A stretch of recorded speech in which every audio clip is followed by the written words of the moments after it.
அப்பமும் மீனும். சங்கீதம் 32ஆம் அதிகாரம் 8ஆம் வசனம். நான் உனக்கு போதித்து, நீ நடக்க வேண்டிய வழியை உனக்கு காட்டுவேன். உன்மேல் என் கண்ணை வைத்து, உனக்கு ஆலோசனை சொல்லுவேன். ஆதியாகமம் 12ஆம் அதிகாரம் 1ஆம் வசனம். இப்போது கர்த்தர் ஆபிராமை நோக்கி, உன் தேசத்தையும் உன் குடும்பத்தையும் தகப்பன் வீட்டையும் விட்டு நான் காண்பிக்கும் தேசத்திற்கு புறப்பட்டுப் போ. கர்த்தரிடமிருந்து ஒரு தெளிவான அறிவுறுத்தல். ஆனால் ஆபிராம் ஒரு திசை திருப்பலை எடுத்தார். அது திசையை மாற்றியது. அது ஒரு இடத்திற்கு இட்டுச் சென்றது. இது அவரை தனது தந்தையின் வீட்டை விட்டு வெளியே அழைக்கும் கர்த்தரின் நோக்கத்தை முற்றிலும் அழித்துவிடும். கர்த்தர் நம் வாழ்வில் அவருடைய வாக்குறுதிகளை நிறைவேற்ற முடியும்.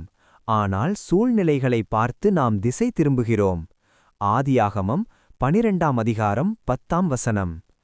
ஆபிராம் பஞ்சத்தை பார்த்து திசை திரும்பினார். ஆனால் அது ஆபிராமுக்கான கர்த்தரின் முழு திட்டத்தையும் அழிக்கவிருந்தது. ஏனென்றால் அவர் எங்கு செல்கிறார் என்று தெரியாமல் வெளியேறினார். எபிரேயர் 11ஆம் அதிகாரம் 8ஆம் வசனம். நீங்கள் ஆபிராம் போல் நின்று, எங்கே போவது, என்ன செய்வது என்று திகைத்து நிற்கிறீர்களா? காத்திருங்கள். வாக்குத்தத்தம் செய்தவர் உண்மையுள்ளவர். ஆபிராமையும் சாராயையும் ரட்சித்தவர் உங்களையும் ரட்சிப்பார். உங்கள் திசையை மாற்றி, கர்த்தரின் வழிகாட்டுதலின்றி நீங்கள் திசை திரும்பினீர்கள். இப்போது பேரழிவு வரப்போகிறது என்ற கலக்கம் ஏற்பட்டுள்ளதா? கவலைப்பட வேண்டாம். உண்மையுள்ள கர்த்தர் ஆபிராமுக்கு உதவி செய்து பார்வோனிடமிருந்து காப்பாற்றியது போல் உங்களுக்கும் உதவி செய்வார்.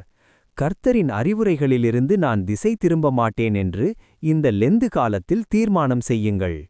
உண்மையுள்ள கர்த்தருக்காக எப்போதும் காத்திருங்கள். அவர் வாக்கு தவறமாட்டார். கர்த்தர் உங்களை ஆசீர்வதிப்பாராக.